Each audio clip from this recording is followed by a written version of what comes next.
All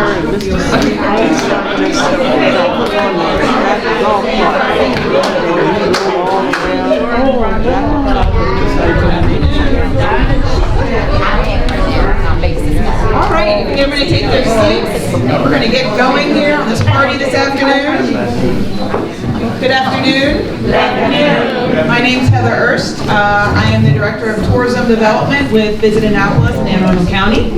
Very glad to be with you all here today. And today's program is part of Maryland Day. This is a celebration of the whole weekend. Actually, it's been Friday, Saturday, and Sunday. Part of the Chesapeake Crossroads Heritage Area, and Carol Benson, the Executive Director with Chesapeake Crossroads, is in the back with us today also. So wave, Carol, and thank you for organizing this. Thank you all. So this is our 16th annual Maryland Day celebration, and we pick a weekend that's close to Maryland Day, but it's not always March 25th. And it's a delight to have all of the sites collaborating and offering events all around the county for $1 or for free. And just we have a new name. It's the Heritage Year of Anne Arundel County. We're now called Chesapeake Crossroads. We used to be called Four Rivers, if you knew us by that name. So we're really glad to be part of all of these programs. And the theme of this year's Maryland Day is Stories That Matter. And of course, that's very true of the stories that are going to be shared today. So I wish you all a very great program. Yes. Thanks, Carol. You saw me stumble over the name still. I'm still trying to get it into my head. But thanks, Carol, so much for explaining Maryland Day. And I would also like to make sure we acknowledge that Vincent Muldoon is in the back, who is representing the County Executive Office. Vincent is the Engagement and Constituent Services Director. He's just promoted with this last election to that position, so welcome. And then my next announcement is that our very own Gertrude Makel had an amazing award bestowed upon her this week. She is a Michelle Obama.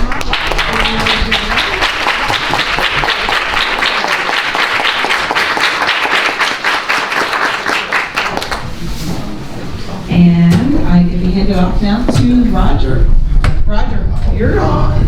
Vice President of the Galesville Community Center.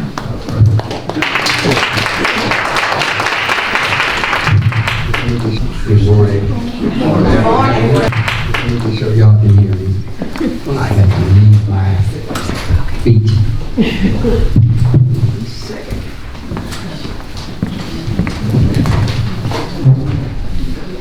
It's Gertrude Makel, whom we love and adore. The Galesville Community Center is a former colored schoolhouse. It was built as a one-room school for African American children in 1929. An additional classroom was added in 1931.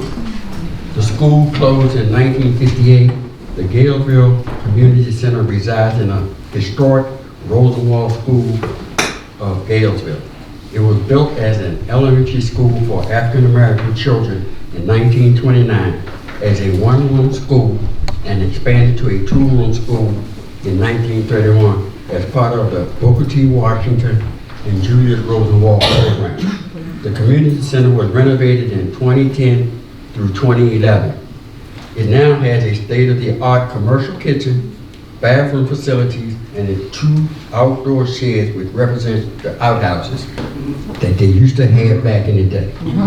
Our mission is to preserve and maintain the Rosenwald School and the African American history that has shaped the community beyond, so future generations can learn about and appreciate their heritage. This safe, family-friendly center hosts a variety of exciting events and activities that cater to the diverse audience in Galesville and surrounding communities. This community center is supported by membership dues, donations, fish fries, yard sale, grant funding, and in-kind services. Welcome again, and we hope you enjoy the program.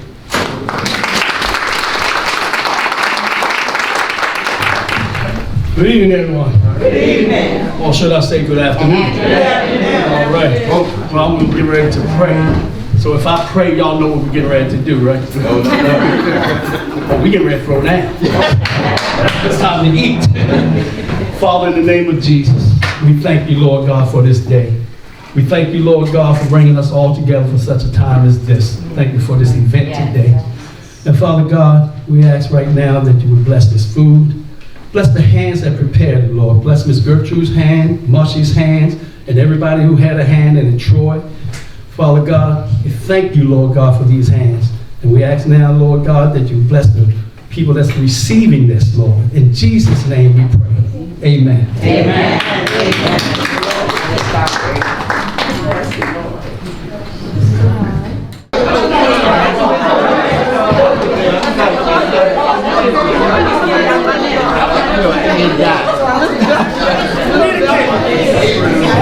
Good afternoon, everyone. I hope you've enjoyed your light refreshments for the afternoon. And we're going to now continue with the rest of the program. I have a few announcements to make. Our Vice President Roger Marshall will be coming around. If you have not signed in on the clipboard, please let him know. We do need your information, your name at least. So he'll be flittering around with the clipboard. I am the secretary for the Galesville Community Center. And you know how they always say, be ready in season and out of season? Yeah, this is one of those, I wasn't in the mood trying to see some things. So, but we're gonna get it done. We do have some upcoming events. April the 5th, up on the Galesville Hot Sox ballpark. The Southern Athletics JV baseball tournament will be taking place there. It's a Wednesday evening, April the 5th. It's going to be in the morning, starting at 9 o'clock. But it's a good thing to have some of the young people learn some of the history in the communities that they may not be very familiar with. So they're going to be up there on the baseball field, April the 5th. The WJZ news station, they're doing a Maryland baseball, let me get it right, Maryland baseball history road trip interviews. They're visiting different ball fields, 3 different ball fields from my understanding, and the Hot Sox field was one of the fields that they interviewed. We had Mr. Larry Foote interviewed, Mr. Troy Smith interviewed, and Mr. Lionel Maker, who were former Hot Sox baseball players. That should be airing around April the 6th. It's going to be close to, I think, Orioles opening day, but we believe it's going to be April the 6th. So just keep an eye out for it. A lot of information in there. Some things you may know, but a lot of things you may not know. So they interviewed and took footage of some of the artifacts that are here, the baseball field. So I think it's going to be a very interesting clip that they present. We have May Day coming up. That's going to be Saturday, May the 20th. The time hasn't been determined just yet, but keep your ear out. And that's going to be up on the Hot Sox baseball field as well. And there's going to be a planning meeting here, April the 15th at 10 o'clock. If you're interested in being a part of that, come out and support. Any help is much appreciated. And as far as right now, the community center is involved in the Rosenwald project, which this is a Rosenwald school. But there are other Rosenwald schools throughout the county that they're going to be highlighting. So they've done some digitizing projects that's been complete, if I'm correct. Research is coming to an end. Oral history interviews are in full effect. They're still looking for people willing to tell your story if you attended a Rosenwald school. And I heard someone say just recently, no one can tell your story like you can. It's your history. If you haven't yet scheduled an interview, Miss Marshall is here. Get it scheduled as soon as you can.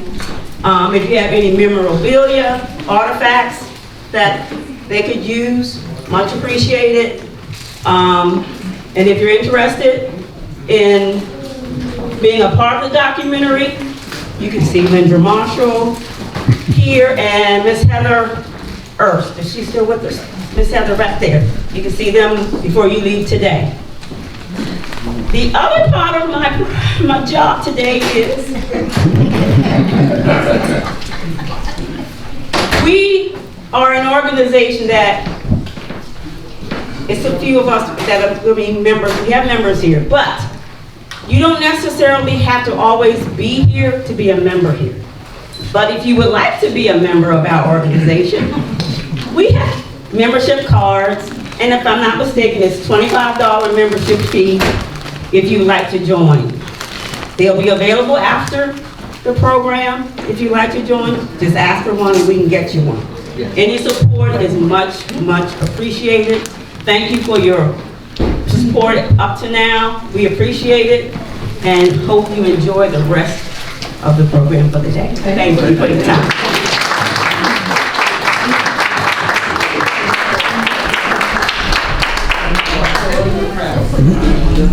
Good afternoon, everyone. If you could stand up here, I don't hear everybody come up here at once, but if you could stand right here and look out, it is so amazing, the amount of people that is in this space this afternoon. It is awesome. I want to thank you all. Some people got the notice late, but I want to thank you all for attending today. I think from this moment forward, you're going to be excited about what's going to take place in the next hour or so. The reason why we're all here is because in 2017 to 2020, we had some bold storytellers that did not mind sitting with us to tell just a bit of their story. And if you share your story in any way, can you raise your hand?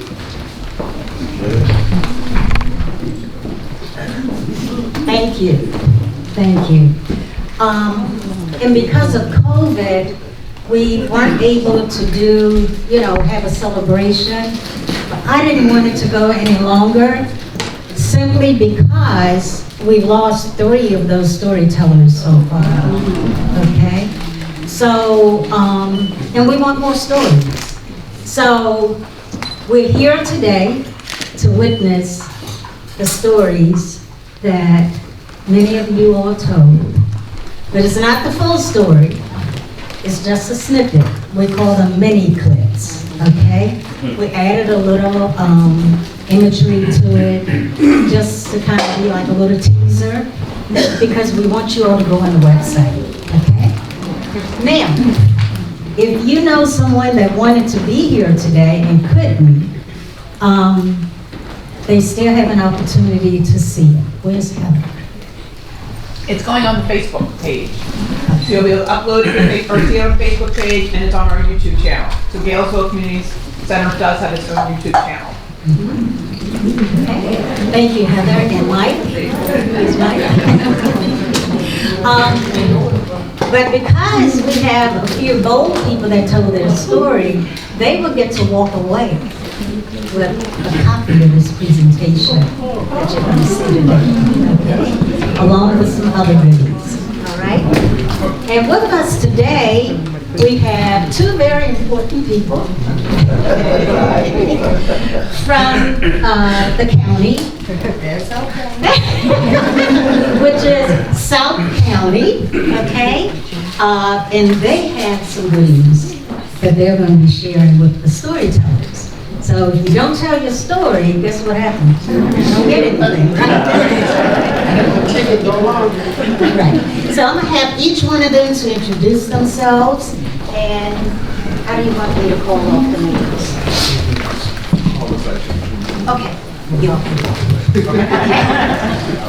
Now, so you know, they have citations, okay, for all the for the storytellers and those that are representing. Thank you. You have an additional mic. And those that are representing someone that wasn't able to come, or representing someone that their loved one is deceased. So when we call those persons' names, whoever you are, stand, please, okay? Mr. Valentino is going to get photos. Do you need to come up here, Mr. No, I'm gonna be right here, I'm good. Okay. And Mr. Smoot will capture you all via video. All right? Good afternoon. Good afternoon. I can say that, yes. Well, good afternoon, South County, because I'm going to say that. That's where we are right now. I'm so proud to be here, and happy 16th Annual Maryland Day. Like I said, we both are honored and proud to represent the County Executive's Office and to honor the 26 amazing folks that are here. My name is Courtney Buniscus, and I am a Community Engagement Constituent Officer, I know that's a mouthful, in the County Executive's Office. And we already know our wonderful director, my wonderful director, Vincent Molden of Constituent Services in the County Executive's Office. When Ms. Makel asked us to speak and to honor these 26 individuals, of course I said yes, and I jumped on this. We're happy to be here to give thanks to the individuals and the stories that matter in South County. I know because the 26 individuals have provided more opportunities and even current opportunities that are provided for individuals such as myself. This day is to honor the 26 wonderful recipients with stories that matter and will always matter. We thank you, and we need to give credit where credit is due. Now Mr. Molden is going to read some of the citations and the name, but he's going to start off reading the citation so we understand and just giving recognition on this day to the most important people. Oh, sorry, I forgot to give you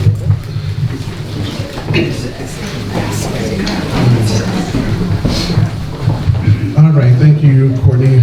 As Courtney mentioned, I'm the Director of Community Engagement Constituent Services. We're very happy to be here today to talk about the stories that matter to South County, especially in a time where so many people are trying to either rewrite history or get rid of it altogether, right? So it's important that we tell our own stories, we share those stories, not just for the history, but for a better future tomorrow, right? So first, we have a general citation issued by County Executive Pittman on behalf of the nearly 600,000 residents in Anne Arundel County. It reads, Executive Citation, the residents of Anne Arundel County salute the Galesville Community Center Organization, Inc. in recognition of hosting the Galesville Community Center's 16th Annual Maryland Day Celebration. In sharing the stories of South County during the Civil War, we thank you for preserving our county's history, and we acknowledge the positive contributions you have made to our communities. We extend to you our sincerest gratitude and wish you the best in all your future endeavors.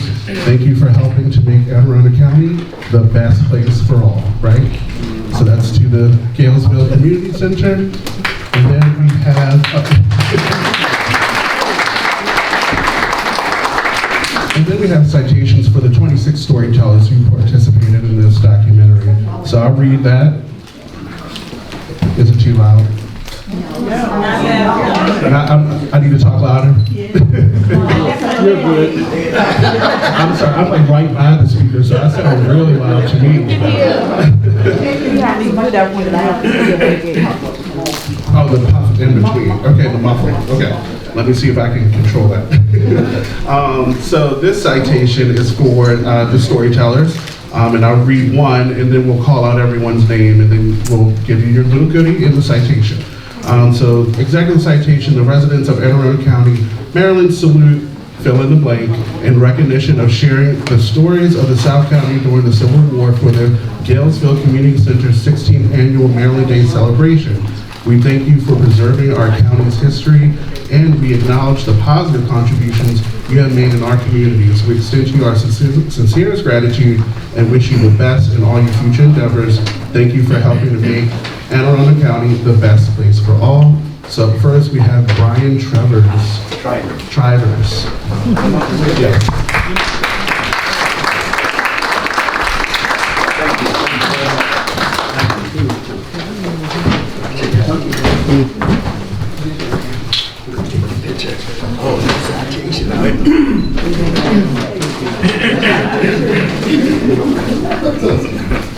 Yeah, there you go. One more. Go.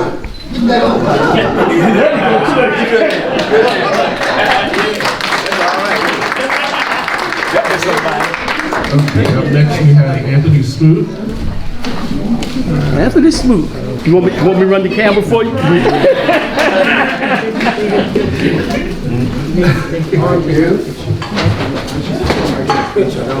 Oh yeah.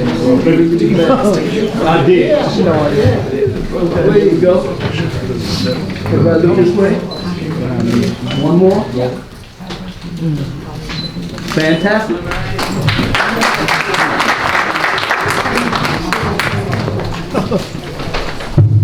There it is, sorry.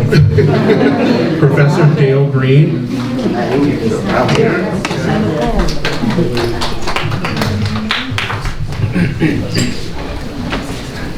Pauline Watkins Proctor.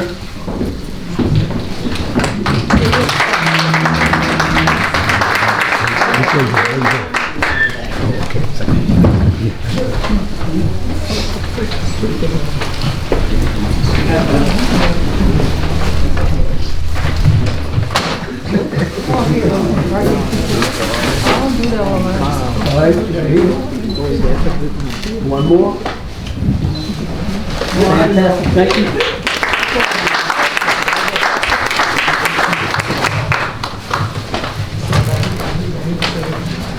Maureen Thompson.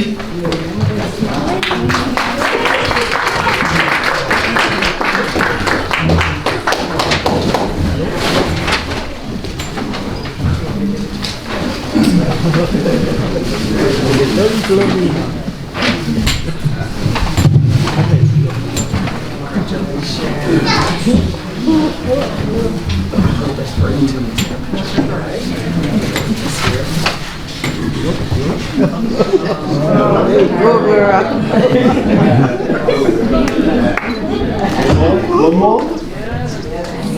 Thank you.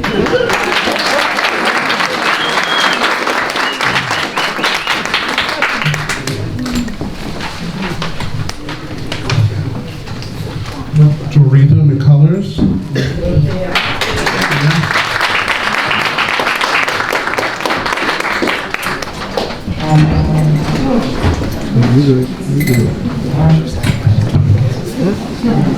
Before I accept this, I want you all to know that Florine is my sister. She's celebrating her 90th birthday.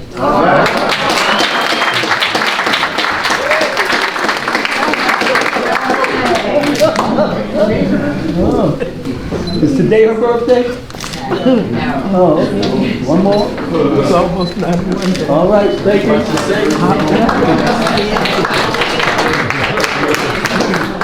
Burnell Mackle.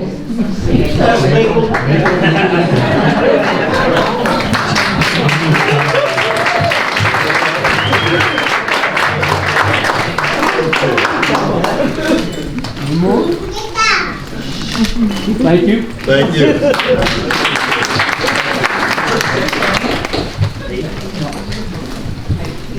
The James Riggs family. Anyone here representing? Who? James?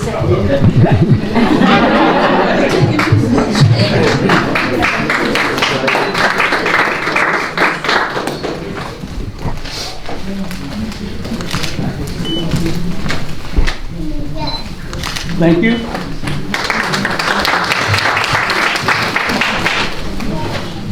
Maurice Lake. Maurice Lake. No?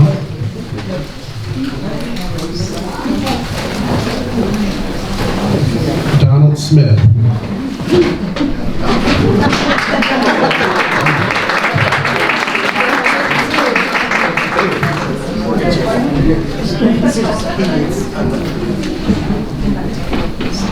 Steve. Oh, I said you want to move to Steve.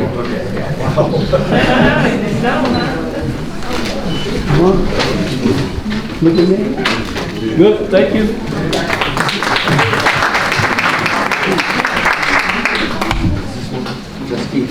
All right, Anthony Smith.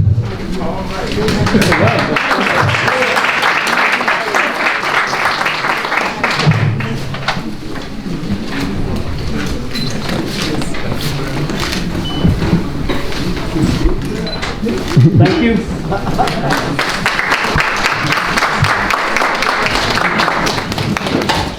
Patricia Gross.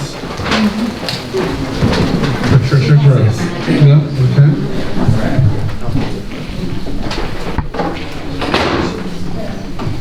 Melvin Booze's family.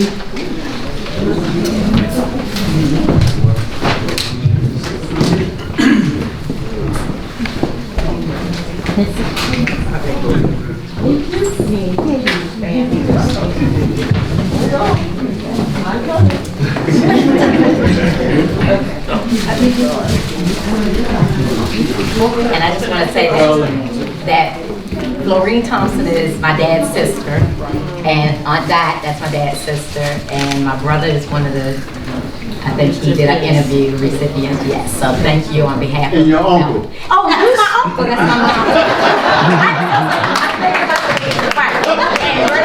It's my uncle on my mom's side, he's my mom's side. So, a lot of recipients in the family. Thank you so much. One more, you want to take your mask down? Yes. And you got to hide it though, because you take it down. There we go, there we go. Never know, it might go on the newspaper.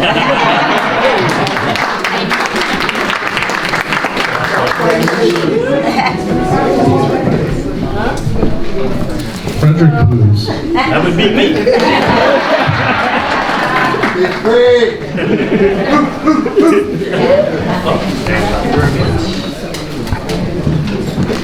One more. Smile, boy, smile. Larry Foote.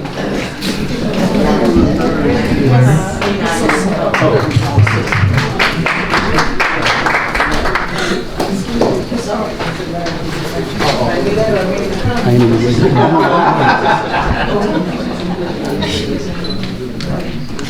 One more. Thank you.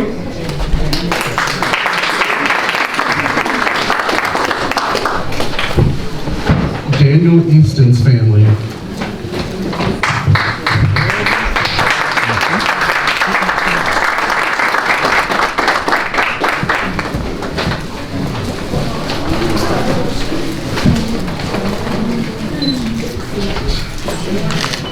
One more. Thank you.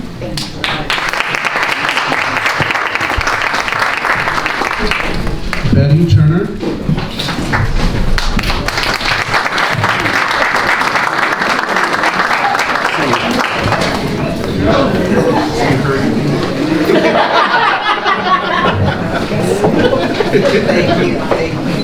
I'd like to say that, you know, all the work, this was a lot of work that has been presented and being presented to us. And I just hope and pray to God that we will continue. Sometimes we get a little weak, you know, but there are times that we feel good about something that we've done, like today.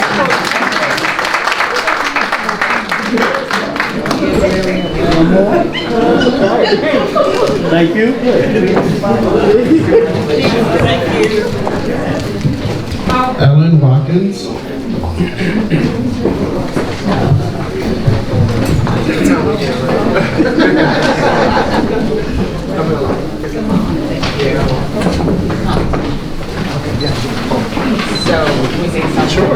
So I am honored to receive this award on behalf of my grandmother, Ellen Jane Watkins, owner of Lady Ellen's Beauty Salon. And this is my daughter, Kayla, her great-granddaughter.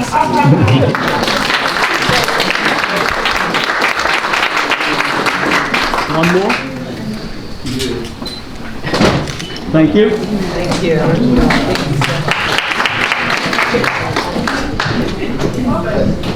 Robert Bill Smith's family.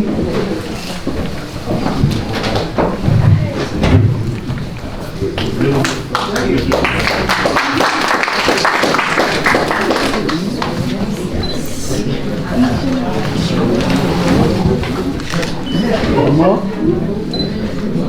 Thank you.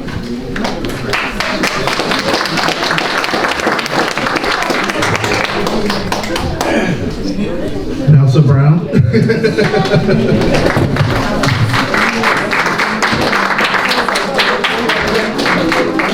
Yes, I would like for the members of the Ralph J. Bunch Community Center Board to please stand. It's been such a long journey we're on.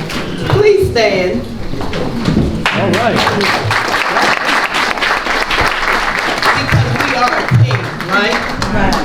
Okay. Yes. Open it up, folks. This way. One more. Thank you.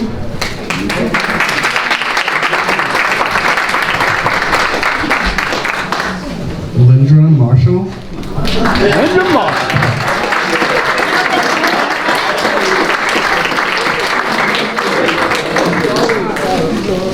Hey, Linda, if you don't want it, you always give it to Robbie. Thank you.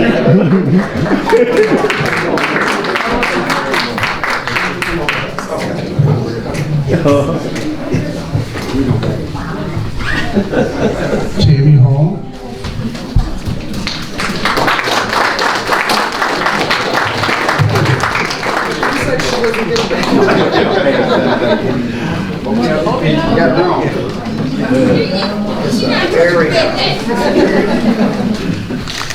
One more. All right. Glenn Franklin. I think that will.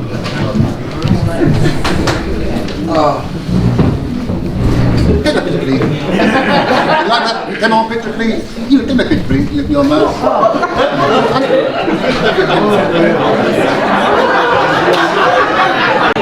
And by the way, I think that's it. I'm Earl. I'll let her take pictures first.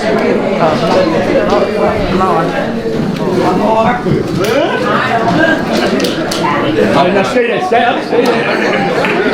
Hey, Earl, you don't mind me taking one, do you? I'm holding the photographer. One more. Thank you, Earl.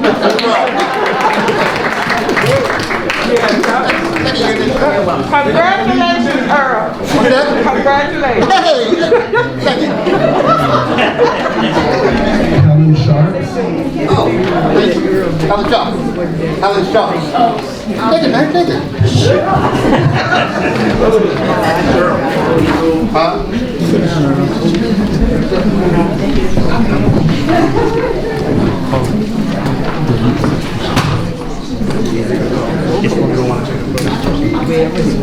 What's your turn? Oh, gotcha. Is this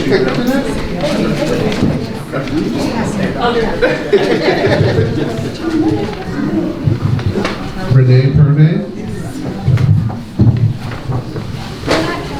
What you doing, Earl? Yeah, what you doing, Earl? All right, let's move on.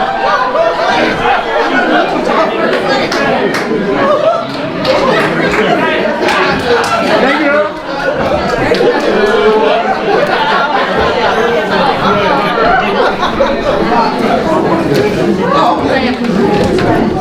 Good, how are you? Is this real? Okay, here we go. Earl, you trust me? One more. I'm just hoping that Earl will trust me. Oh, we got the fun. Thank you to all the storytellers. Brian Brian Trivers. Oh, yeah, he didn't get a photo. All right, one more. Hold that. All right.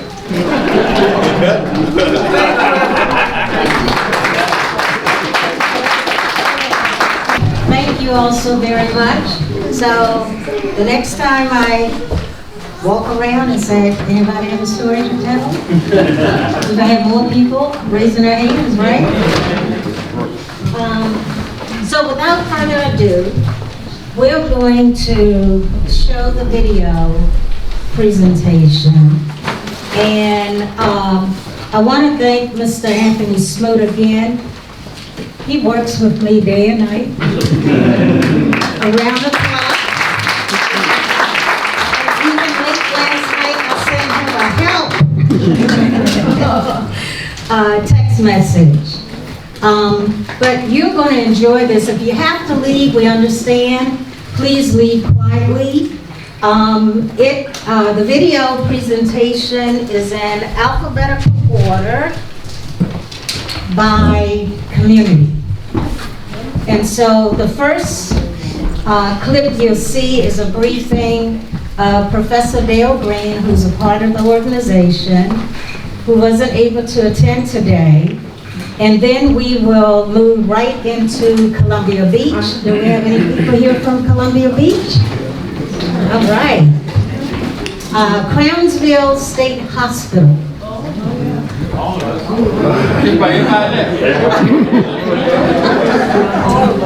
Jewelry community. Jewelry. Right, I see it. Friendship community. Galesville community. Is that everybody that's looking? Mayo community. Any Mayos in the house? Mill Swamp community. Right. Mount Zion community. And Wason's community. All right, so Mrs. Smoot, you ready?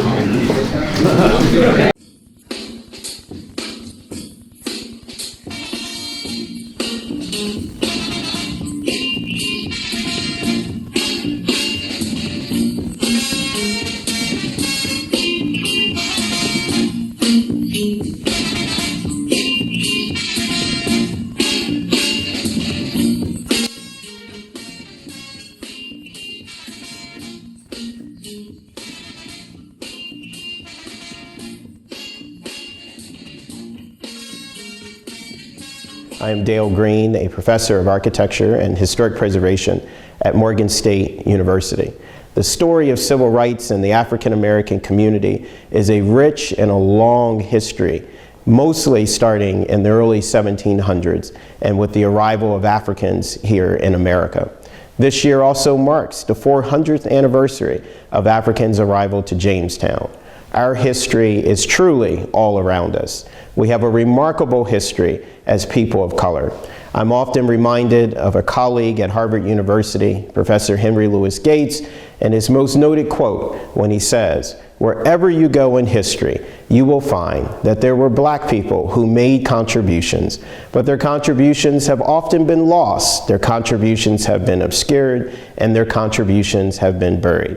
But it is projects like the Lost Town Project and the story map that you will see that uncover and unexcavate a legacy of civil rights among the African American race and uncover these lost towns, which in essence are the stories that connect us to black recreation, such as our colored beaches. It connects us to black recreation, such as the black baseball fields. It connects us to the black churches, and it connects us to the black schools, and it connects us to so many aspects of our past. Too often, individuals are unaware of the rich history of the civil rights agenda. Too often, we've lost sight of those former terms, such as de jure, which was segregation by law, de facto, which was segregation by practice. Too often, this storied past is too far behind us, and yet today we have very little connections and relevance to these areas of our history. But it is projects like this that not only commemorate the rich history of the civil rights agenda, but it is projects like this that remind us of what African Americans achieved during an era in which Jim Crow reigned, during an era in which segregation by law reigned, and during eras where segregation by practice followed. And so these story maps help us to understand the tapestry in which African Americans moved, in which African Americans, against all the odds, were still the victors. I'm very honored to know my family's history. I'm very honored to have worked with a project like this that has uncovered the histories of many families throughout Anne Arundel County. And so it is during these eras of our history that our people, African American people, endured centuries of deprivation, degradation, denial, and disprivileges. It is during these eras that just 4 years after President Abraham Lincoln signing the Emancipation Proclamation, that our people as African Americans would endure an entire century following that of, again, being up against all the odds of the day.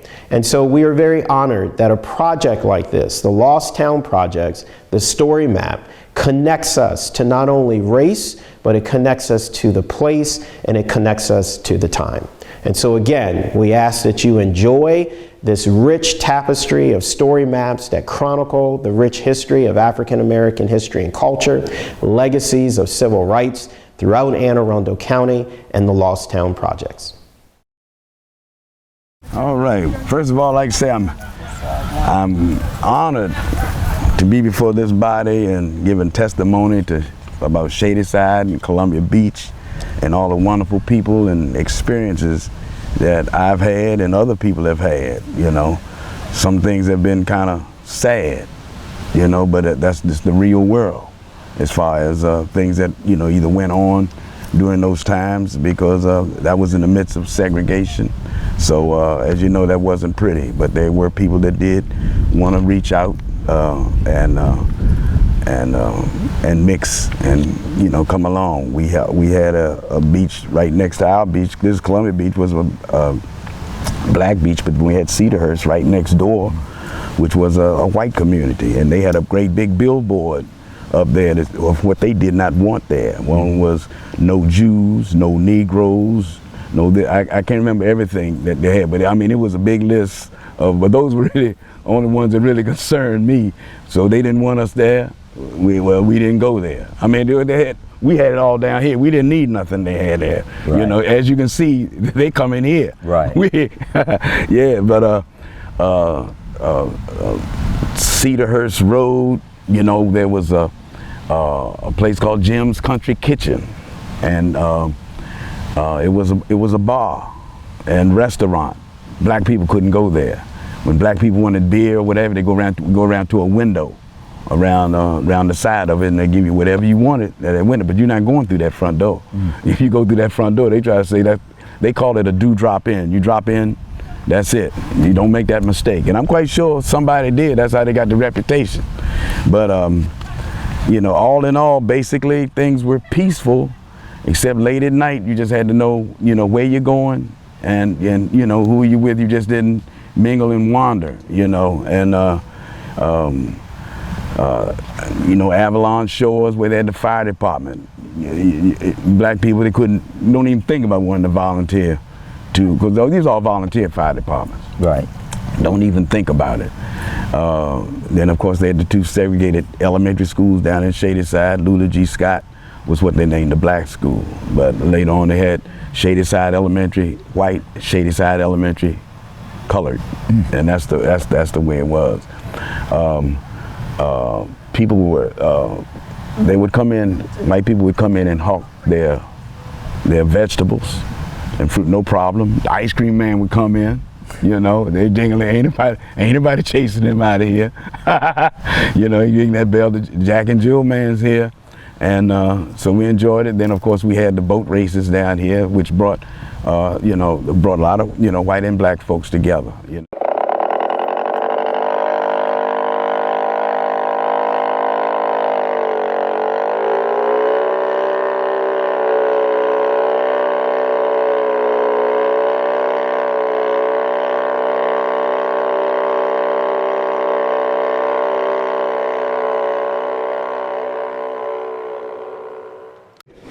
I loved playing basketball and sports. I played all sports. I played baseball, I played football, but my main thing was basketball. I loved basketball. I would go over on Kerry Whedon's court. We lived across the field, and shovel the courts off in the wintertime with the shovel just so I could shoot basketball. But as far as the basketball, when I got over to the high school, I walked into the coach's office. His name is Tom Albright, and they had gone over to Cole Field House for many years, and they never won a state championship. I sat at his, right down at his desk. I said, Coach, I realize that you all have been over to Cole Field House, but you never won a state championship, and you've been going for years. I said, I'm here to guarantee you, before I leave this high school, you're going to get your first state championship. So he laughed, of course, and we wind up doing that in my junior year. All of my teammates were seniors. Now, you remember I told you some of the decisions that you make early in life is going to affect you later in life. Well, I was a junior at that time. All of my guys on the team were seniors. What should I have been? A senior, right? So a lot of things played a part into that. We won that first state championship, and I felt better for the coach than I did for my own self, to be honest with you. Because besides the fact that I know he wanted it, he was just a great guy. I mean, he was like a father to us. You know, he took us under his wing, and you know, we went to basketball camps every summer. We used his car to go back and forth, and it was just he was just a great guy. So I really felt good about being able to help get that first state championship. I was back in '73. And then I got an opportunity to go to work for the state. That was Crownsville Hospital Center. That was back in, I believe that was 75 or so. And I went there as a janitor. And I was always told that no matter what you do in life, you try to be the best at it. So it didn't matter what the job was, I was going to try to be the best at it, and I did that. And I think after about 9 months, the director of the nursing program came to me, and she said, I see that you're very good with the patients. How would you like to go to LPN school, and we'll pay you to go? I said, that sounds good to me. So I jumped on that, and I went to the Department of Health and Mental Hygiene School of Practical Nursing, and did I think it was a year accelerated program, and had an opportunity to work at a lot of different hospitals during the various rotations. So anyway, I went to work at University of Maryland Hospital during one of my rotations. I worked at Crownsville initially, like I said, as a janitor, and then I became what you call, it was a HAF, I think they call it, a health assistant. And then, like I said, I went to the LPN school. I graduated from there and got my license. And I wanted something else that said that, because my specialty was psychiatry, and I wanted something that says psychiatric specialist. And when I went into work at Crownsville, I never felt afraid, even with some of the biggest guys or black belt karate experts or whatever, because I figured if the man upstairs send you to do something, he's going to equip you with everything you need. At Crownsville, were there any other type of sports that the patients or clients played? Were you ever given an opportunity to show them some of your basketball skills? Definitely.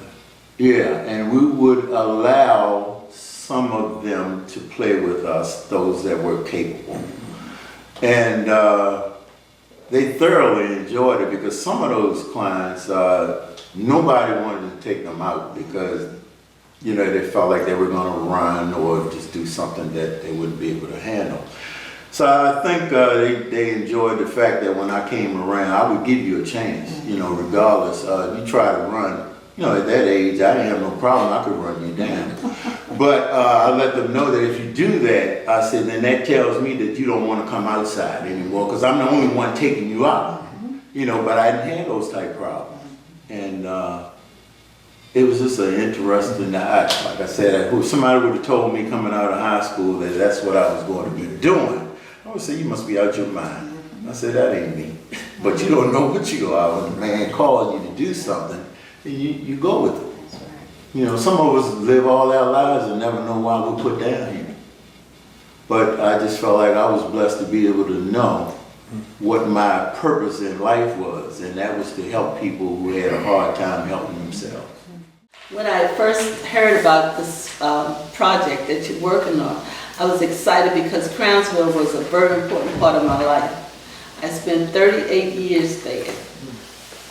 I went there in 1964 as a seamstress after leaving a fabric store that I'd worked for about 3 or 4 years, but the state was offering me the benefits.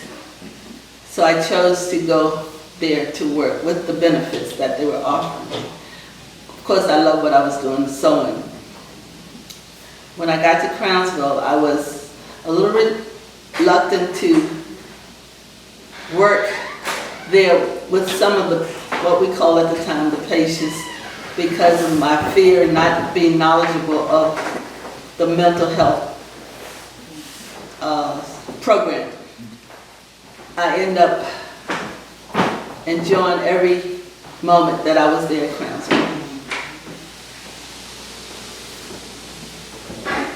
Working there in the clothing department, we had some of the patients working with us. There was like 10 seamstresses,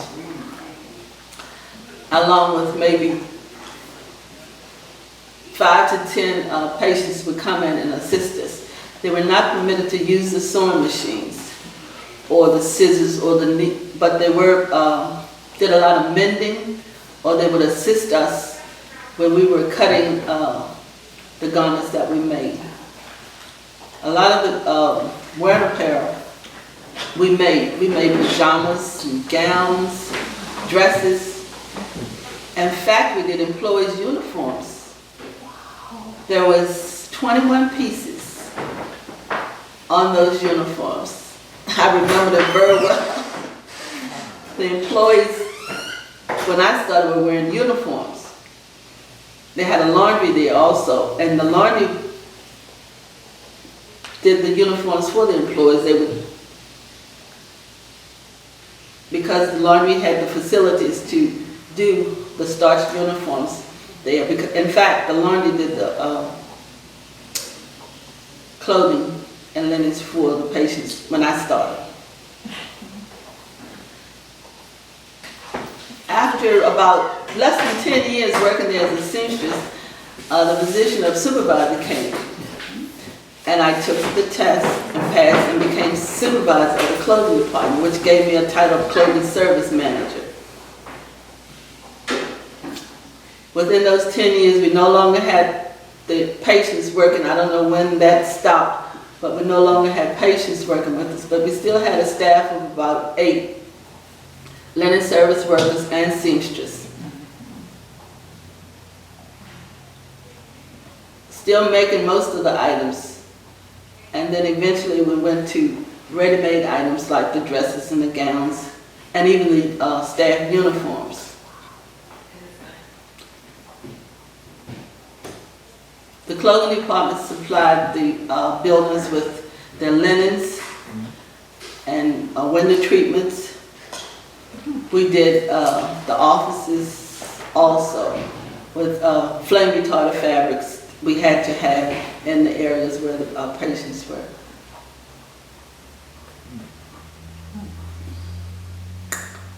It wasn't a hard job because we all were there and were loving what we were doing.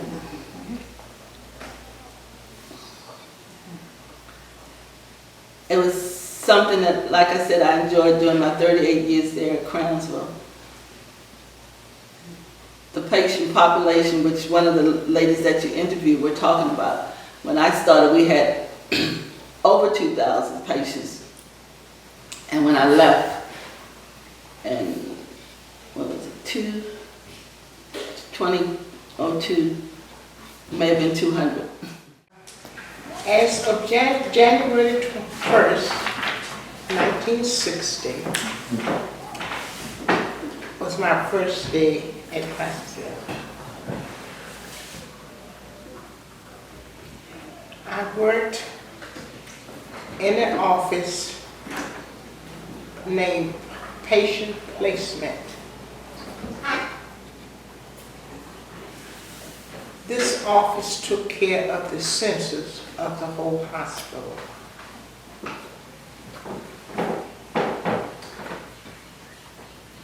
At 1960, it was 3,200 patients. 866 employees. That's including all departments. The departments were nurses service, dietary, motor pool,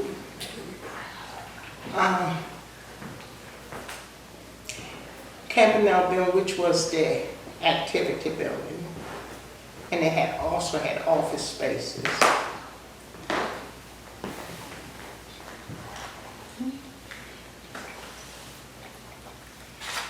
Did I say dietary? Okay. And then my office took care of intake and output of patients. That's included convalescent leave, trial visits. Now, as far as recreation,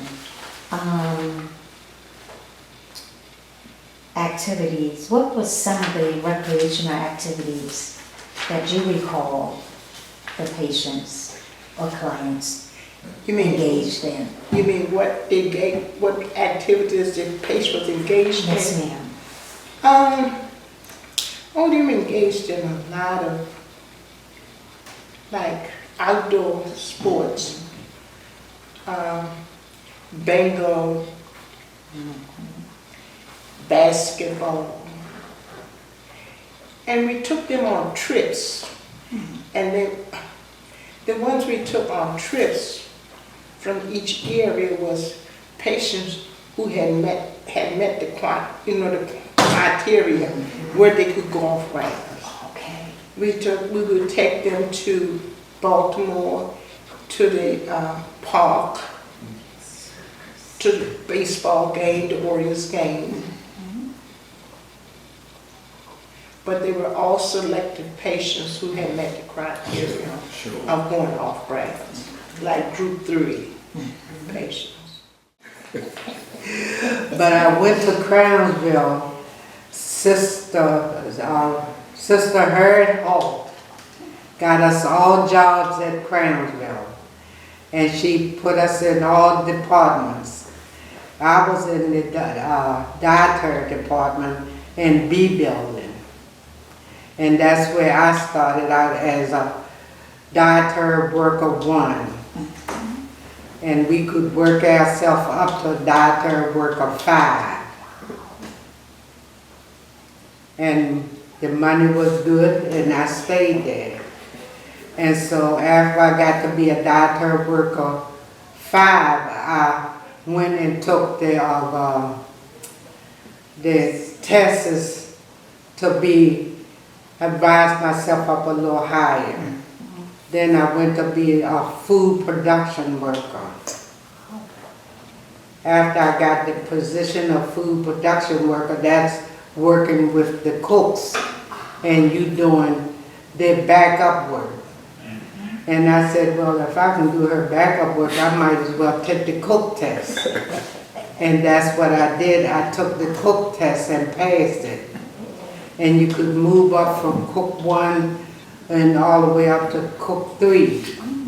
And after I took the cook test and passed it, I said, well, maybe I need to be a supervisor. I took the supervisor test and I passed it. And after I took the supervisor test and passed it, I went and took a food service manager test. That was my last test. I spent 37 years in the dietary department of Crownsville. And the patients, and the work wasn't hard because during the first time, the patients was working with us. We had patients working in the kitchen. And most of the food we fixed for the patient was fixed from what they raised on the farm and what was brought in. And then my last job was ordering food for the 500 patients for a year. We had, our budget went in July.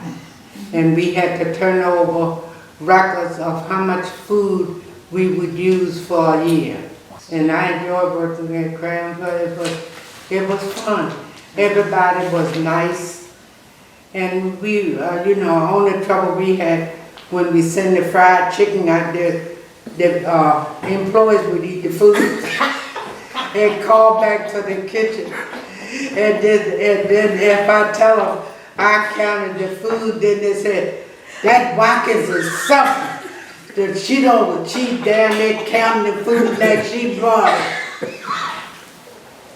But it was nice. My 37 years, I tell it, I'm 81 years old now.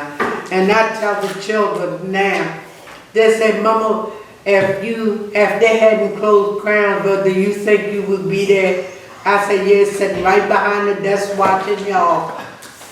And it was fun. I really enjoyed Crownsville. And in the beginning when I first went there, we wasn't making a whole lot of money. But you know what? That check lasted us from 1-2 weeks to I had money when I got paid the next 2 weeks. And then in the last part of it, we were making money, and they had no more than enough money to pay your bills.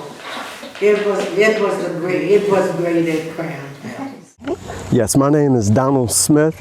Been in the Lothian area, Drury, all of my life. I am the 5th child out of 12 of Anthony and Louise Smith. My father grew up in this area also, which was in Drury. Then they moved on Sands Road near Bayard Road. He had 7 of them. He was the oldest boy out of 2 boys, and there was 5 girls. Grandfather, Eugene Smith, which is Anthony's father, my grandfather, he owned the farm on Sands Road. And his father, which was Arthur Smith, owned the Drury ballpark and that farm up there. My days up in the ball field, Drury ball field. Youngster up there watching those games. Oh man, we used to have fun. But we had to run the balls, our family had things to do at the ball field. My older brothers helped with the cooking or helped doing something, and some of them played. Well, I only had 2 of us played. Anthony, my older brother, and I were the only 2 boys to play for Drury. My other 3 brothers, which is David, Samuel, and Calvin, they weren't into sports. But anyway, we all had something to do whenever there was a ball game up there. To step back a little, the Drury started, from which was the story handed to me, started back in the late 40s, early 50s, 1950s, late 1940s. There was a family who had a farm adjacent to my grandfather's farm, which was the Wilsons. I just knew of 2 of their family members, which was Miss Charlie Joe Wilson, and the other brother to him, all I can remember, they called him Shock. And their family owned the land, and they sold it, and they needed some place to play, and my grandfather allowed them to play on his farm. So it's been there late 40s, early 50s. And they even used to have an announcer up there who announced the games. And his name was Mr. Ernest Evans, which was a local gentleman, had a very strong voice, but he announced the games. And I was a kid, I can still remember seeing him sitting up in this little box, I would say. It wasn't sitting on a platform behind home plate announcing the games. And they tell me you could hear his voice a good ways away announcing those games. But he was the one who announced the games there. And I knew of a lot of players who came through there. I don't remember them all. I just remember some of them. There was one guy who I played behind. He was the right fielder, and his name was Richard Smith. No relation to me, but what an excellent ball player he was. He was kind of stocky. You wouldn't think this guy was fast, man. This guy could move. He was real fast. So, and a good hitter. I was fast and not a good hitter, but I was playing behind him. There's no way I was going to be able to take him out of that position.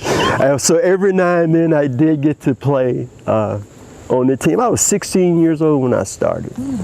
And after I was drafted into the military, which was 1970, I never played for the team again after that. After I came out of the military, I didn't play hardball anymore. I mostly played softball. Well, my name is Anthony Smith. I'm from right here in Lothian. Yeah, I'm one of the family members. Because Sammy, he was my uncle, you know, the owner of the property. Yeah. And like, I played ball here for about 10 years myself. Wow. Yeah. So what positions did you play? I was a pitcher. Oh, wow. Yeah. So you were the Tommy Setzker on the other side. Oh, yeah. Yep. That is awesome. Yeah, I remember him pretty well. He was a good pitcher too. Yeah. Yes, he so was. What were some of your best games as a pitcher? Exactly. One memorable game was we was playing at Oaks Picnic. You remember? Oaks Picnic, yes. Did it every August, last Saturday in August. This particular game, I had Galesville shut out to the 9th inning. Wow. 9th inning, 2 strikes on the batter, 1 more pitch, the game would be over. Whoa. And I had my shutout. Last ball, I turned it loose. Frank Parker was the batter for it, and he caught hold of it. Home run up to that ball. That is awesome. And they retrieved the ball, had him thrown it at the home plate. Wow. But the catcher dropped the ball. I remember that one. Yeah, he dropped the ball. You didn't sleep that night, did you? Yeah, but we won, you know, but didn't get my shutout. Awesome. And that's quite an achievement to shut out Galesville. Yeah. Yeah, you pitching some ball there. Yeah. Serious ball. Yep. Yeah. Yep. That is amazing. Yep. Frank Parker. So you said that this field where we're sitting now was not the original field. No, it wasn't. That the original field was across the way. Right. Right. So you think it was probably somewhere in the early 50s? Yeah, it was the early 50s when they made the transition over here. I don't really know why. Because my great-grandfather was the owner of this land. Oh. So And what Sammy, was his name? Mr. Arthur Smith. He was the owner. And that was Sammy's grandfather. So here, I guess he just let him use it, you know, whatever agreement they made. And so they started playing ball here, and they've been here ever since. So did Sammy play ball? Yeah, he played ball way back, early 50s. Okay. And where did he fit in the family? You being the oldest, where did he? Sammy, that's my father's brother. Well, I started playing baseball in '56 when I was in high school. In Calvert County, Owens, Maryland. I started out playing shortstop. Then I wanted to be a catcher, so after the years, I graduated. I started catching, back catching, and everything went smooth. During that time, when I first started playing,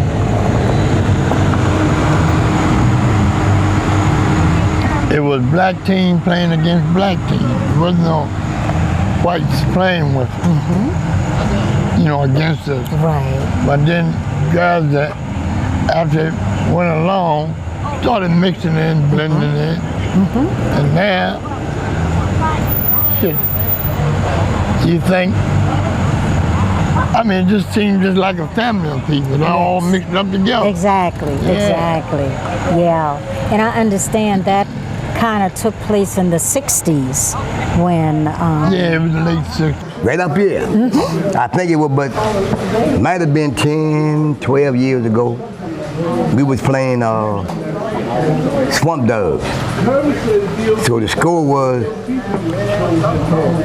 10-10. Ninth inning, 2 outs. I'm on first base coaching. They got me, I was the last man standing. Took me off first, I got in the lineup, got at the plate. He threw 2 strikes on me. Down in the dirt, I swung at both of them. I stepped out. I told him, put it right here. Y'all never did it.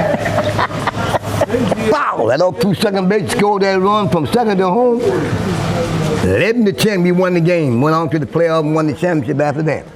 Whoa! That's right. What year was that? I can't call what year it is. It's been a long time. I know it's been about 10, 15 years ago. But I tell you one thing. Field, were you playing for Jury then, or you were playing for another team? I was playing with Jury. Jury. Okay, got it. Oh yeah. Wow. I know a lot of stuff now. Don't forget, I've been around a long time. I was assigned to Friendship Elementary School, and that was in June of 1957. We got out of college before elementary schools dismissed, which gave us an opportunity to go down to the schools that we had been assigned to. So I didn't drive, so I can't remember how I got down there, but I remember going down. And when I got down there, all of the children were on the playground. And the principal was out there, and her name was Dorothy Taylor, and she was from the Eastern Shore. And she was trying to get them to use their bodies to write the word friendship.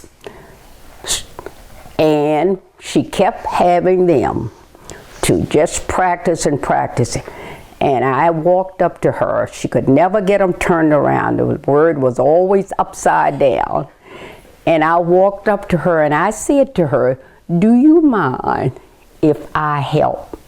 And she said, "Indeed, I don't mind if you can get them turned around." So thanks be to God, I got them turned around, and they wrote with their bodies the words Friendship School. That was their play day and initial graduation. And that introduced me to my school. At first, I was assigned in September to grades 2 and 3. We only had 4 rooms, so we had 4 teachers. I taught the 1st and 2nd grade. They were the best boys and girls that anybody could ask for.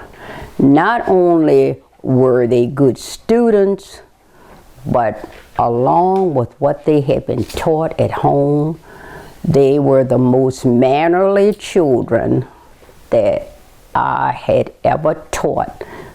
Since I hadn't taught it before, I could say that.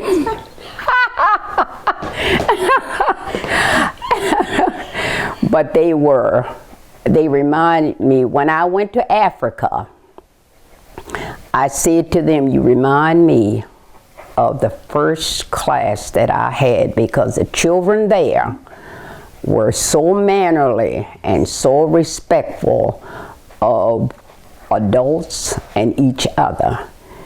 And when I was in elementary school, the teacher could leave the room and leave a student in charge.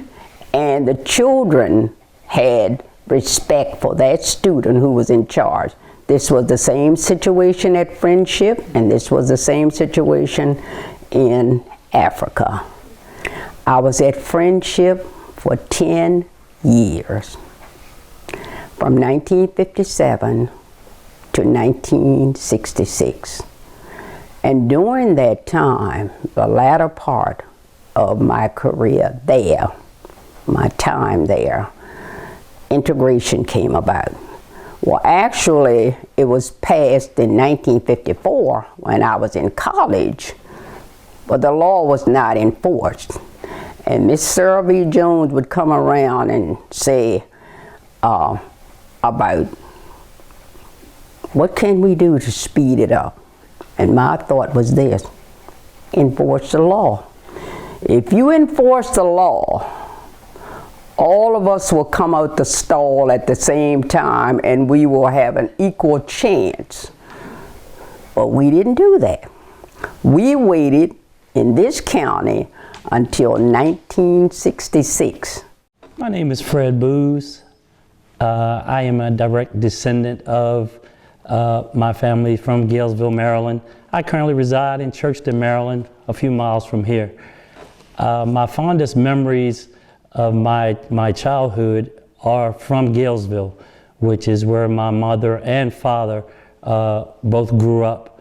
My father, the Reverend Melvin Booz Sr., or Melvin Booz as he was called back in the day, pretty much ran this edifice here that we call the Galesville Community Center back in the early to late 60s into the late 80s as a recreation and parks playground director.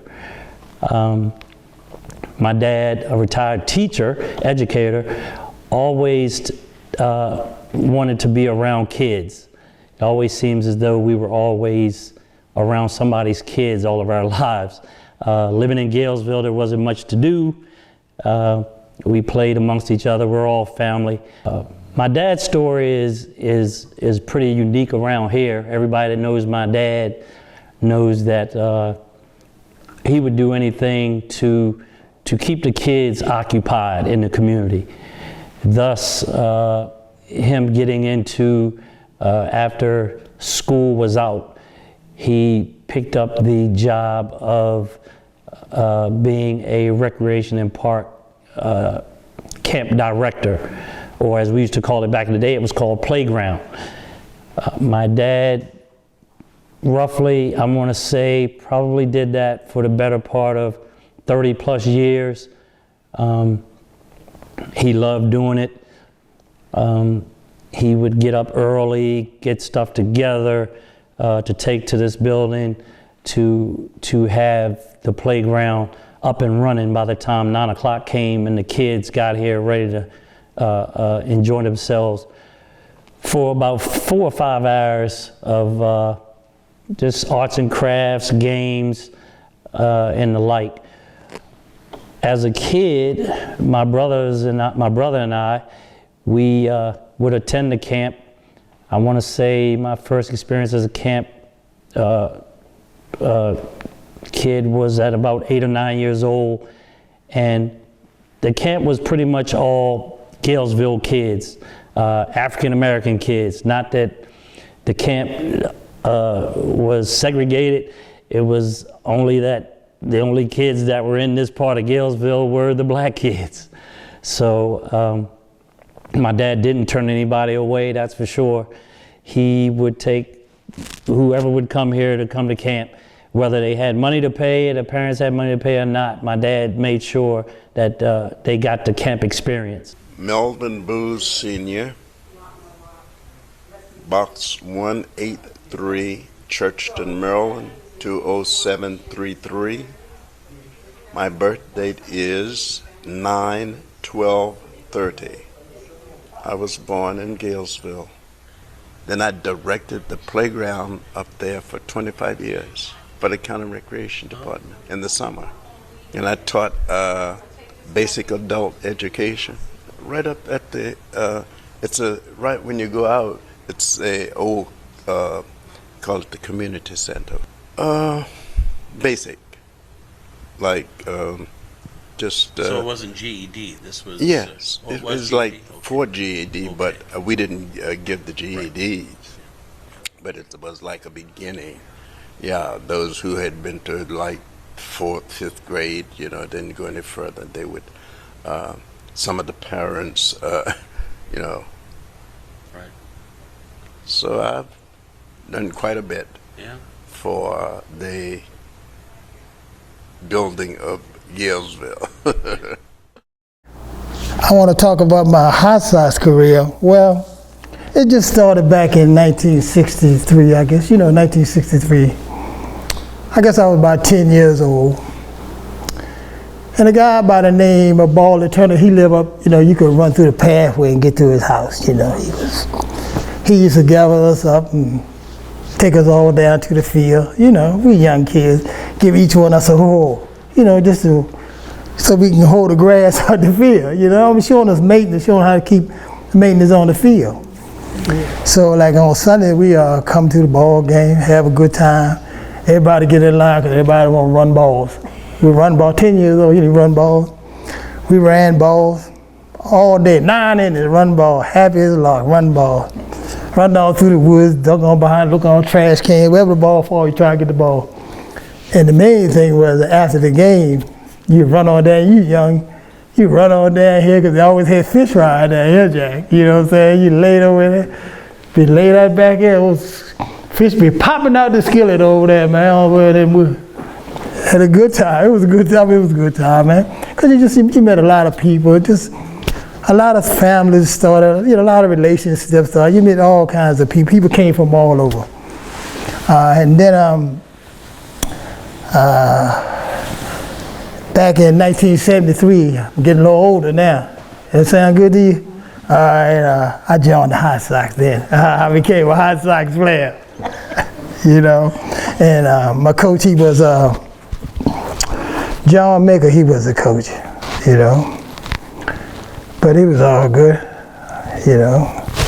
I was about 19, maybe 19 years old, still young, running crazy, running wild, but it's all good though. You do those kind of things, you know what I'm saying? And then played a few years for him and had a good time, traveling different areas all over, but let me go a little further. And then later on in life, a guy by the name of Raymond Fountain, he took over the team. He became a part of it. He became the Hot Sox coach. I played for him for a few years. And he was also, one of the blacks on the Chesapeake Bay. He worked out on the water. He was like a fisherman, oysterman, crabman, all that kind of stuff. But he was he was like a role model to us, like a father figure, because my father, he passed away when I was 7 years old. This is very touching now. I always get to that point where, it's in my heart. I just, I think about it today, and it just touched me so bad. But I like to say that my biggest role model is my brother Charles Foote. They call him Teddy Boy. Everybody knew him by Teddy Boy.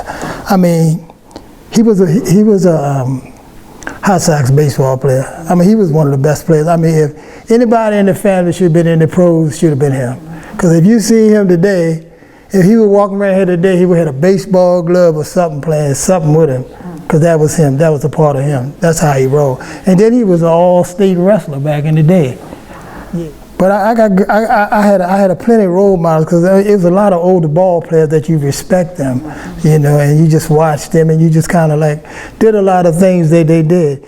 Anyway, so then I opened the beauty shop, and I started out with I was on the managers, and it's the first black licensed beauty shop in South Anne Arundel County. Yeah, and then some of my I had a few that still came to Galesville for a while until they, and I had clients from all over, from down there on the Galesville Shade side, Church and all of those, Mill Swamp, it's called Mill Swamp then, and let me see how to think, 600 clients. And that's why I wanted to do more. If I was during the time, we just had begin to get knowledge about who we were, and you know, and I was one of the first ones, and they started trying to do something. They used to take their kids in this area by bus up to New York to work. Yes, they did. I remember that, but I didn't go. I was prepping myself for what I was going to do, and the men used to go to Jersey. Isn't that terrible? We can get a job anywhere. I wish Betty had came, because she probably would know more about that than I do. Of course, she's a few years younger than me. I said, well, Betty, go on and tell some of the stuff, but don't tell the day you got mad and went home. And I called her back and told her she had 2 clients. She needs to come back. She got we laugh at that today. They used to get mad with me, and I was the best boss. My name is Betty Turner. I was born and raised here in Galesville. In '56, I think it was, I went to Wild Age Base High School, graduated in 1960.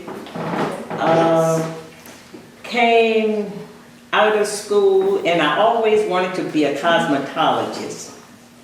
And we had one black salon in Galesville, and the owner was Ellen Jane Watkins.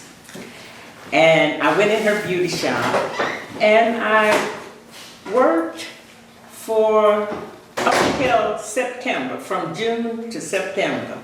And the reason why I left was because she was getting 60% and I was getting 40%.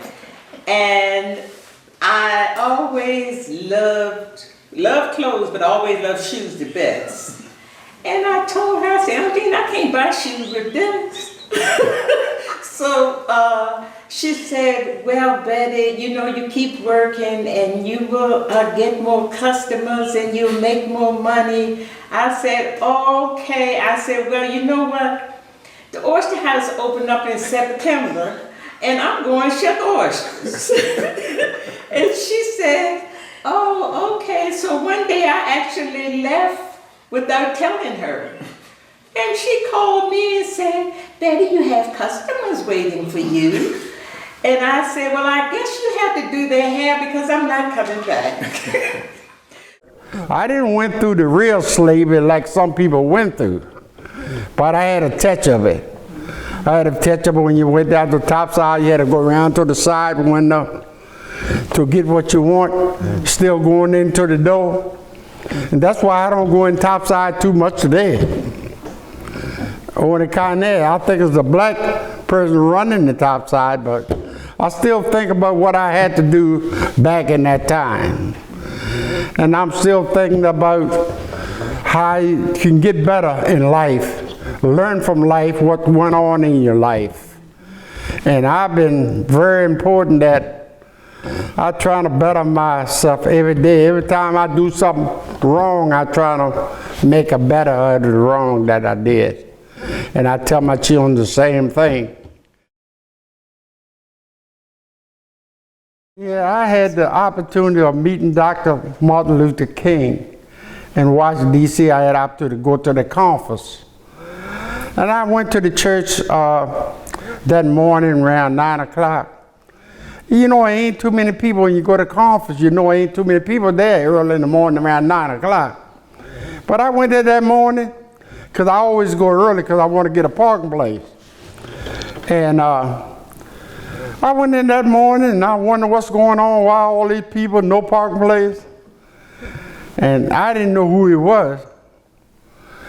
But I heard that man speak from the, all I did is got inside the door. And that's all I had to do. This man was preaching, and Lord, I never heard nothing like that in my life. I could feel it down in my soul that he was preaching from deep. He was a young man, and I was a young man at that time too, so I figured that he must have been somewhere around my age, you know. But the church was bishop and everybody was there that morning. And I enjoyed him. And today, you know, I've been down to his church, and I haven't the opportunity to see him again, but I'm so glad. You know, you can listen at what other people say somebody else is, and you can see it for yourself. It's two different things. When you see something for yourself, you know where you came from. Somebody else tell you don't know where it's right or not. Most of you think it's right, but don't have to be right. But when you see something for yourself, and when the opportunity, he made my day. He spoke, and that's the first time I heard him preach. And the last time I heard him preach in person.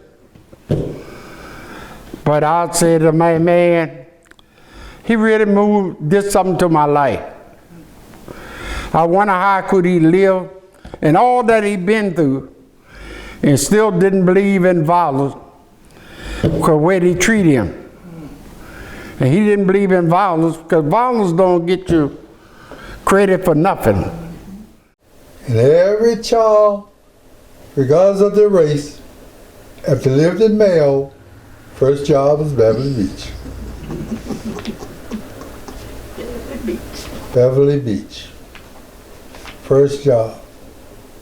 Go down Beverly Beach. Was that considered a segregated beach? It was a segregated beach.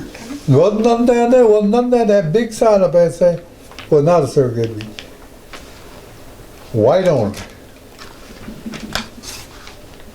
Nothing else. Gentile only. We could only go down there and work. We did everything. But old man Cobb, Edgar Ray Cobb, closed the beach because he didn't want black people in the water with his wife.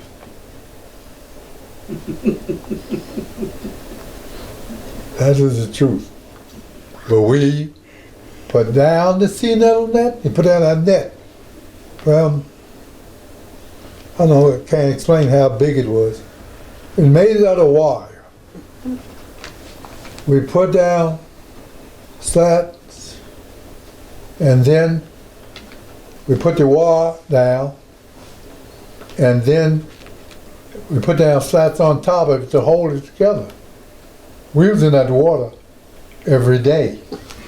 Same water, but we couldn't go on. We put down scows that they used to lay on to sunbathe. We took them up, we kept them mended, the hole get in it, we put it down, fix it, but we could not, he didn't want us in the same water with his wife. So he closed it up. But by then, they had bought another beach. Right down the shore from it was a Ford beach named Ford. My car then bought that.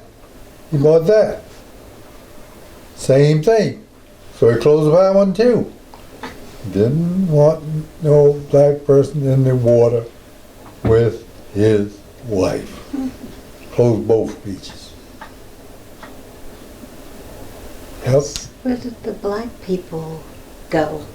Cards Beach, Sparrows Beach. That was over near Annapolis. Cards Beach, Sparrows Beach. We went to those places for beach purpose. And you had slot machines at Mayo Beach too, didn't you? Slot machines. Yeah, they had slot machines. They at both those beaches that they closed up. They used to have slot machines, but it was only 5 cent slot machine. You know, nothing like we got now, quarter, nickel, dime. All they had was nickels. And we used to carry nickels from Beverly Beach, had an upstairs to it. That way they did all the business. And we'd carry them as much as 2 people could carry in a foot tub of nickels. So if you took your nickels up, and I was coming down, you was going to get a handful of nickels.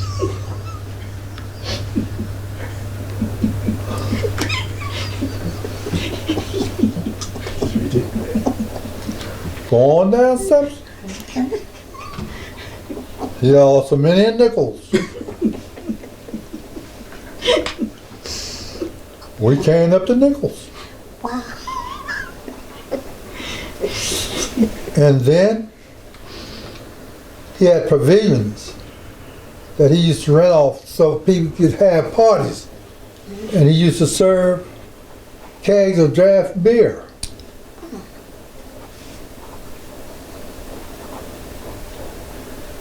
Took that too. He sent us over to catch the draft. Catch the draft beer to such and such a bit. Okay. Well then, you don't have to do it now. You had to take a rod and put it down in the keg. You had to know how to do it because it would blow back out. So, we go in and tap him a keg.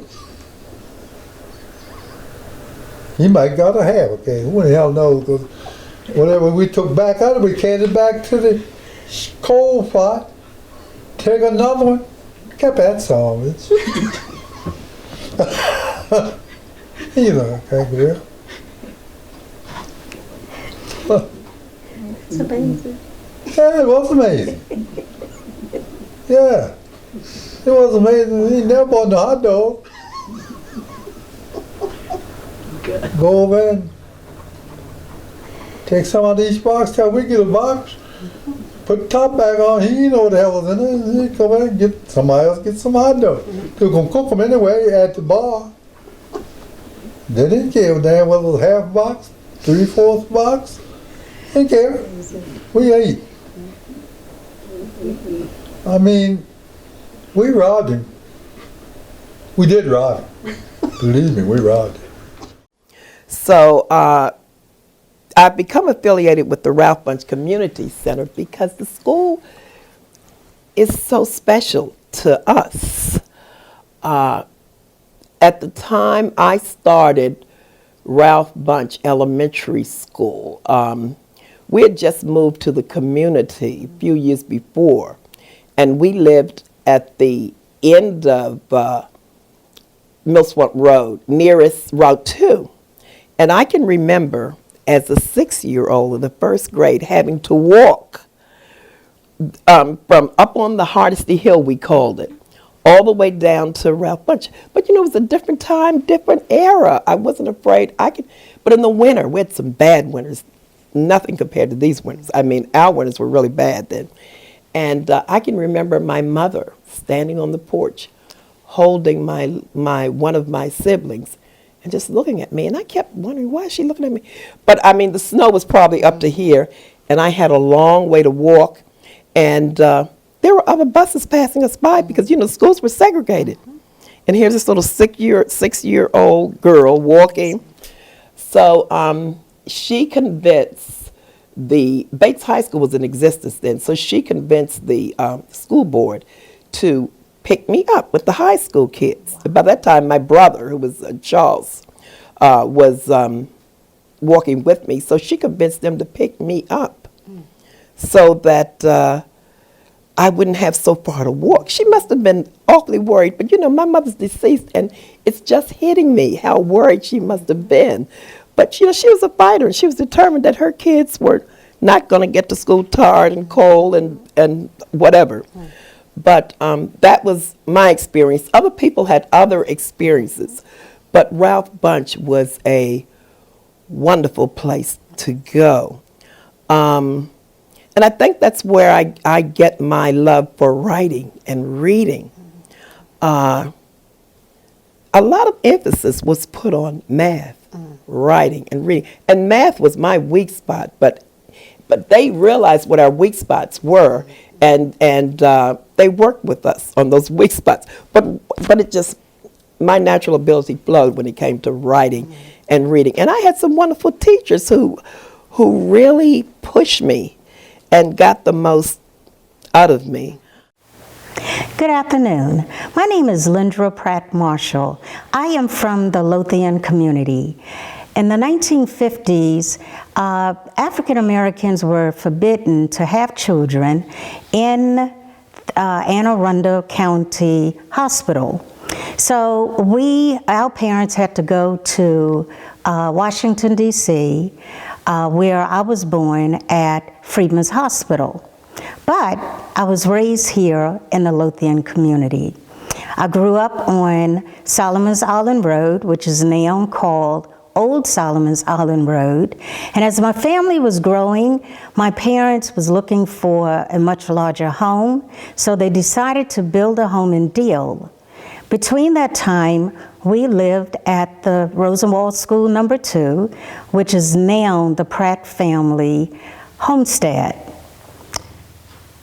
Growing up in Lothian, I got to learn a lot about the community. When the community was first established, it was called Lebanon, God's country. And then the village decided they wanted to change the name to the Ark Village. And shortly after that, it was changed to the Ark. And now it's just considered Mount Zion, which sits on Ark Road. Besides the Mount Zion United Methodist Church, also in the community, you have various African American tour stops. And one would be the Up Shop. The Up Shop was a general store that my great-grandmother, my paternal great-grandmother, Cornelia Brown Johnson Randall Cunningham, was the owner of.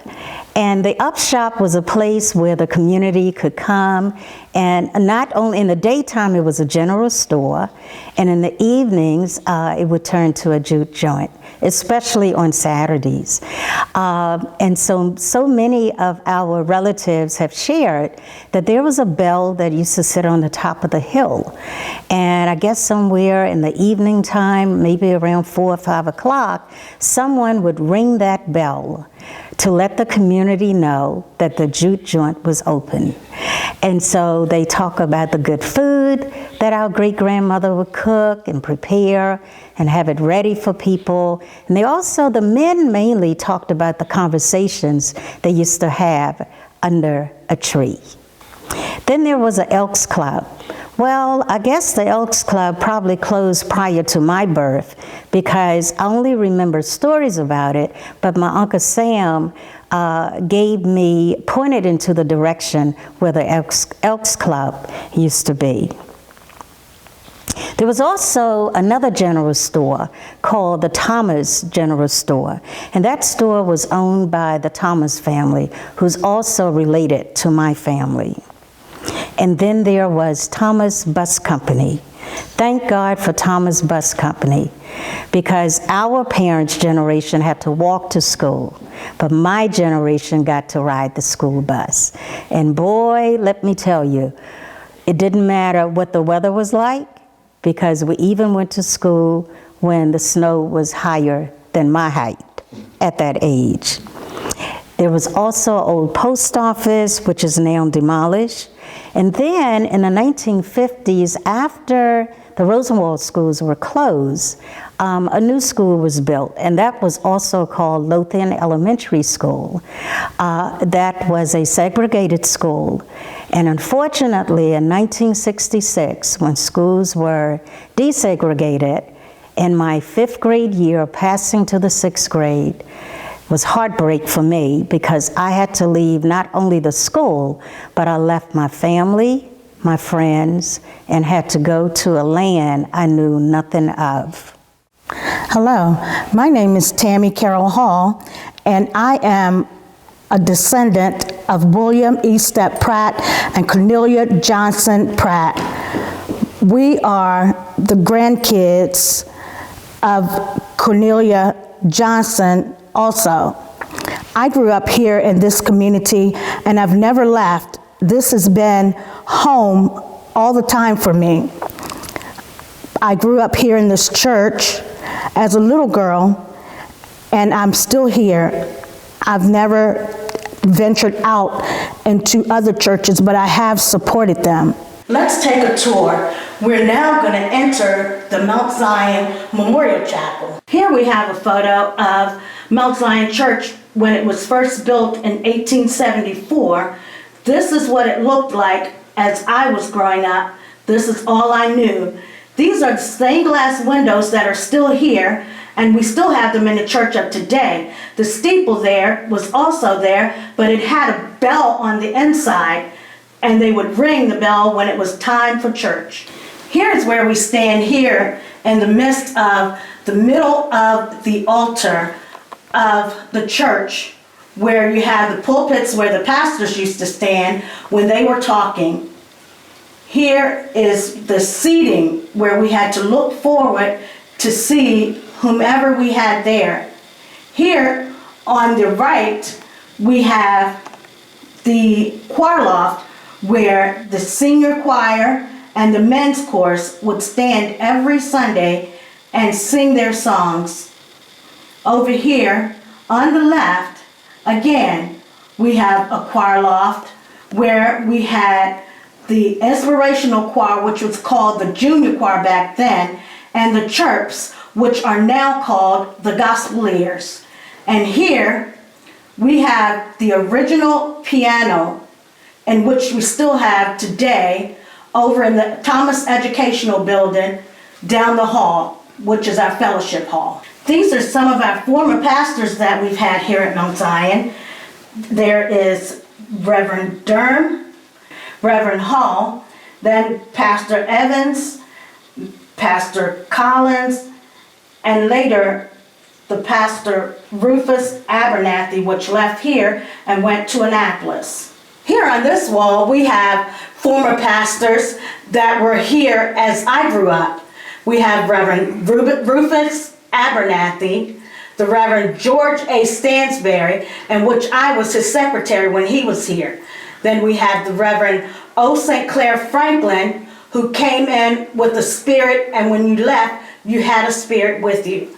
Then we have Reverend John Coursey, who was here, and he was part of a two-part charge with Mount Zion and Adams. And Reverend Douglas Logan. Here we have the gloves and the pen of our grandfather, William E. Step Pratt, for the ushers, where he always stood at the back door quietly helping others. Thank you, Tammy, for this wonderful tour of the rich history of African American families here at Mount Zion United Methodist Church. And this is where our heritage began, with our great-great-grandparents, our great-grandparents, our grandparents, and our parents, and now us. We're now in the cemetery of Mount Zion United Methodist Church. Mount Zion United Methodist Cemetery is located on the south side of Ark Road. It is one of the oldest African American cemeteries in the Lothian area. It is also located behind the Mount Zion United Methodist Church and both Lothian Rosenwald schoolhouses, number 1 and number 2. Many of those interred here are our relatives on both sides of the family, both maternal and paternal. Our great-great-grandparents, great-grandparents, grandparents, parents, siblings, and many other relatives and friends.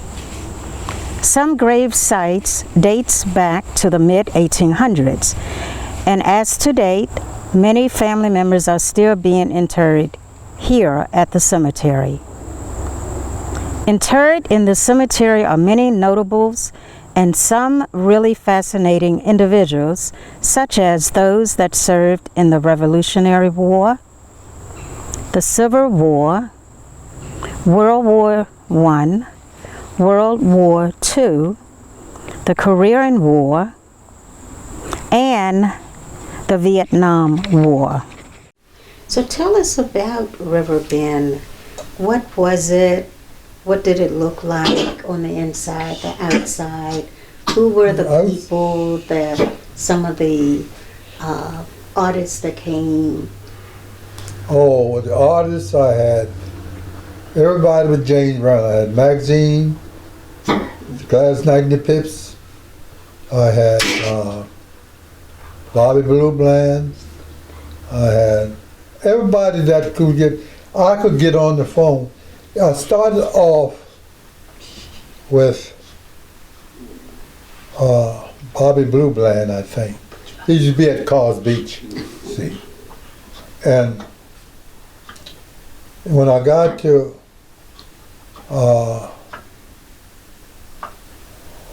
Magazine Brown, one of them artists, and I had a guy you called Benny Blake or something. He was a DJ, and he started me off with the music.